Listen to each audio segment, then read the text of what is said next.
Salut à tous, c'est Fred, j'espère que vous allez bien. J'ai rendu visite à Microsoft la semaine dernière pour une petite démo portant sur Windows 10 et du coup en rentrant chez moi, je me suis mis en tête de l'installer sur mon Lumia 930 et je me suis dit, tiens Fred, pourquoi ne pas faire une vidéo pour présenter ça à tes lecteurs?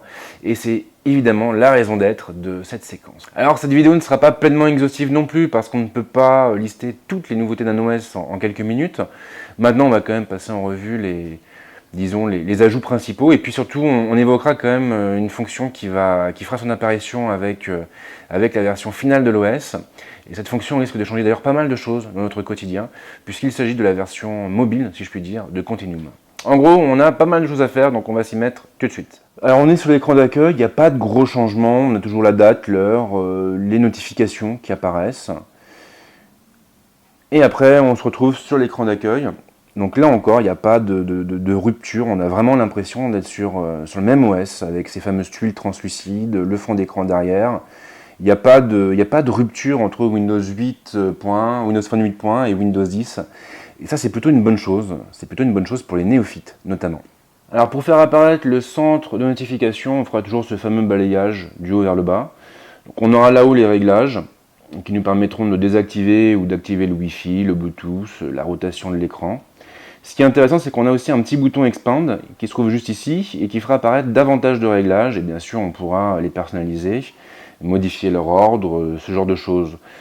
C'est plutôt cool parce que du coup on n'aura pas besoin d'aller dans les réglages de l'appareil pour pouvoir prendre la main sur les paramètres usuels.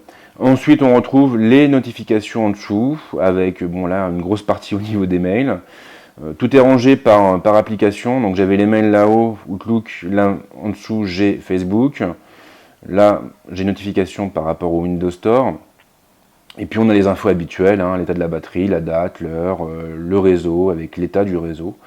Donc ça c'est assez traditionnel. Si on veut supprimer les notifications, on appuie sur Clear All et automatiquement elles disparaissent. Donc pour accéder à la liste des applications installées, on fait un balayage de la droite vers la gauche, et là on voit apparaître automatiquement toutes les applis, tous les jeux par ordre alphabétique. Alors ce qui est assez cool, c'est que Windows 10 va faire remonter en haut les dernières applications installées, ce qui fait qu'on les trouvera plus facilement qu'avant. On a aussi un champ de recherche pour aller plus loin, et là on n'aura qu'à taper le nom de l'application pour la trouver. Alors après, bien sûr, chaque application pourra être accrochée à l'écran d'accueil. Tout ce qu'on aura à faire, ce sera d'appuyer sur l'application pour faire apparaître ce menu. Et là, on pourra aller chercher l'option Pin to Start afin de l'accrocher aux tuiles. Donc ça marche à peu près avec tous les outils, voilà, comme la calculatrice par exemple.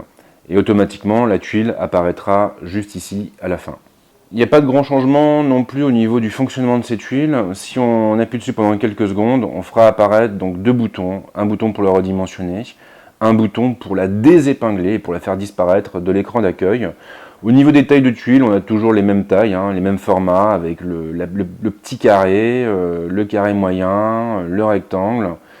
Bon, alors ce qui est bien évidemment, c'est qu'on a toujours le côté dynamique, ça veut dire que certaines tuiles pourront afficher des informations, comme ici par exemple au niveau des photos, on voit apparaître des vignettes représentant les derniers clichés enregistrés. Donc là c'est toujours le même côté, toujours ce côté un peu interactif que moi j'aime bien sur Windows Phone et qu'on n'a pas forcément sur les autres plateformes.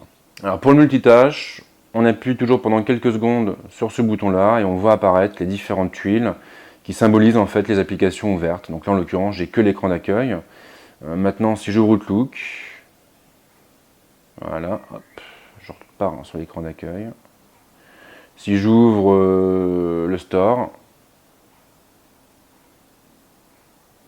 que je repars là encore sur l'écran d'accueil, puis que j'ouvre les contacts, ou même Spartan,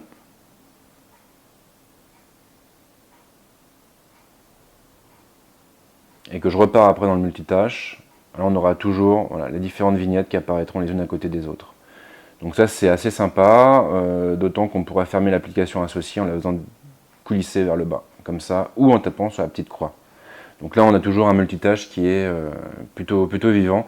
Alors ça c'est vrai qu'il n'y a pas de grosse révolution dans le sens qu'on avait déjà ça sur Windows Phone, et puis on retrouve toujours un peu la même présentation sur les plateformes, mais voilà, le fait est que ça marche quand même très bien sur Windows 10. Alors, au niveau des réglages, au niveau des réglages, eh bien, Microsoft a fait pas mal de rangements. Alors, avant, c'était toujours un peu bordélique, on avait du mal à trouver ce qu'on recherchait.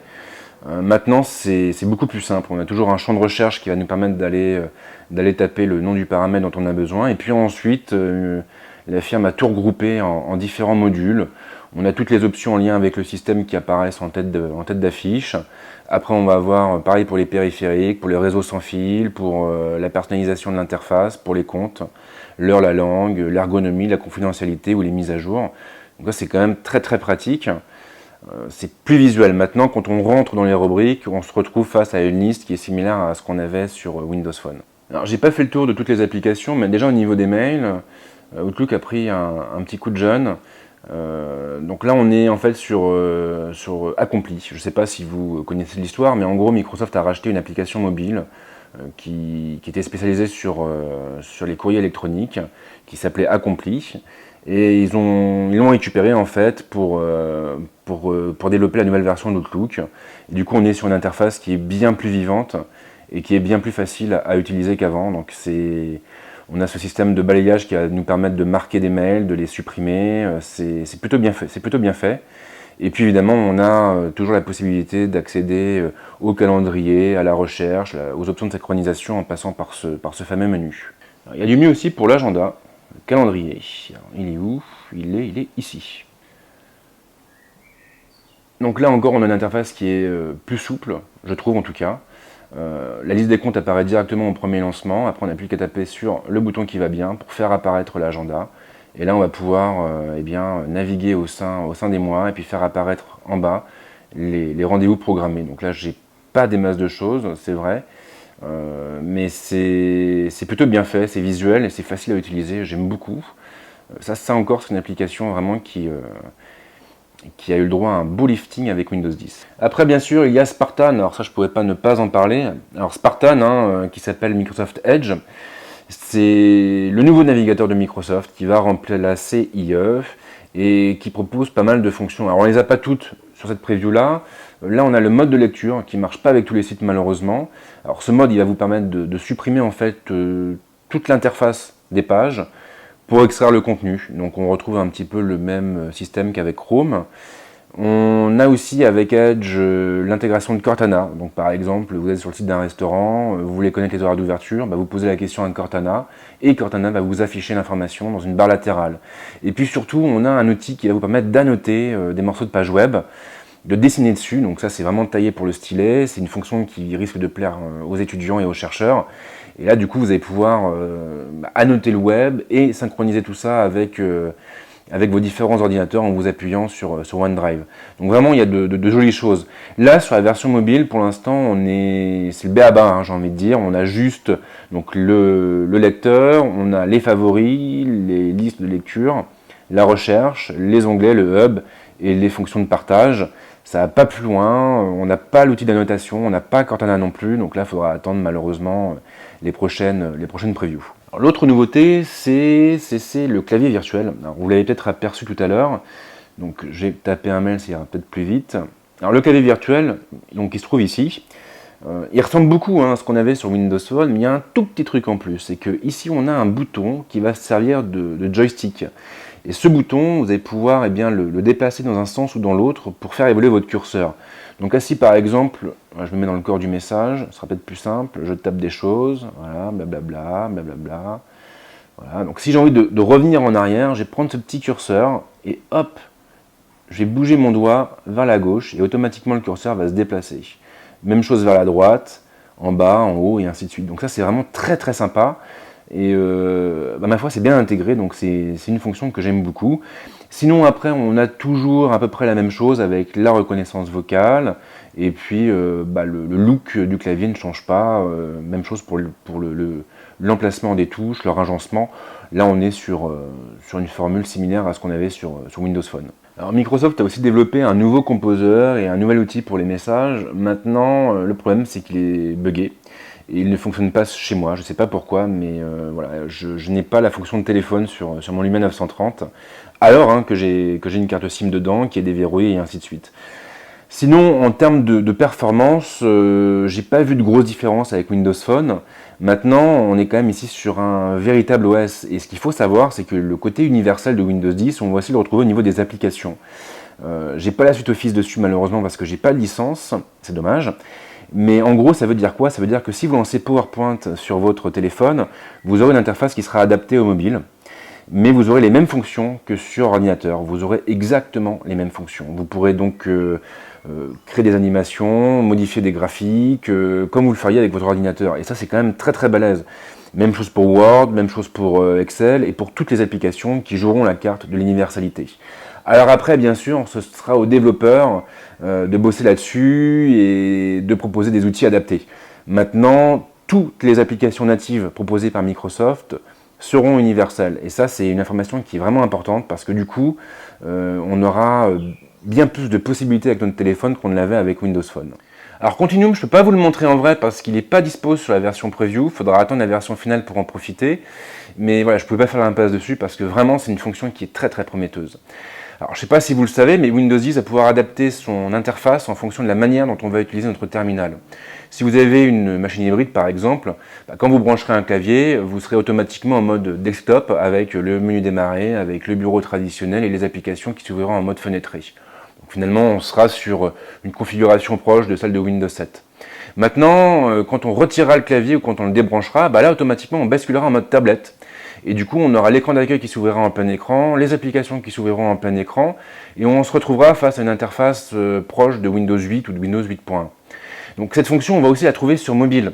Et ça veut dire quoi? Ça veut dire que si votre téléphone, vous le basculez sur un écran, et automatiquement, vous basculerez en mode desktop, et vous aurez donc un vrai ordinateur du bureau à part entière. Ça veut dire que vous aurez votre bureau, votre menu démarrer, vos applications en mode fenêtré, tout ça comme si vous étiez sur votre ordinateur traditionnel. Alors c'est vachement prometteur, bien sûr, parce que du coup, notre téléphone pourra faire office d'ordinateur. Maintenant, il y a quand même une limitation qui est importante, qu'il faut signaler. C'est que cette fonction ne sera pas dispo sur les Lumia actuellement présents au catalogue de la firme. Ça veut dire quoi? Ça veut dire que le Lumia 930, par exemple, ne pourra pas en profiter. Donc il va falloir attendre les prochains terminaux pour pouvoir transformer notre téléphone en PC et vice-versa. C'est un petit peu dommage, c'est vrai, mais maintenant ça ouvre quand même des perspectives, et je pense que rien qu'avec cette fonction-là, Microsoft devrait séduire davantage d'utilisateurs. Bref, Windows 10 s'annonce plutôt prometteur, et ma foi, c'est plutôt pas mal. Alors moi, j'ai switché sur Mac en 2010, ça fait un petit moment maintenant. Ceci étant, j'ai testé Windows 8, j'ai testé aussi Windows 8.1, je teste Windows 10 depuis la première preview, et j'avoue que j'accroche vraiment bien à cet OS. Alors ce que j'aime bien, c'est l'interface déjà qui va s'adapter à notre terminal, je trouve ça assez sympa. J'aime bien aussi l'idée d'avoir beaucoup de synchro au niveau des données, histoire de gagner un maximum de temps. Cortana, bien sûr, Continuum, et puis toutes les fonctions avancées qui vont nous permettre de mieux gérer notre machine et surtout de la sécuriser. Donc, a priori, je pense que Microsoft devrait, tout ce qu'ils font en tout cas pour séduire les foules, et c'est plutôt une bonne nouvelle, parce qu'un marché concurrentiel est forcément positif pour le consommateur. Quoi qu'il en soit, je vais m'arrêter là. Si vous avez des questions, les commentaires sont là pour ça, et nous on se retrouve très vite sur la chaîne ou sur la Friendzone. Ciao!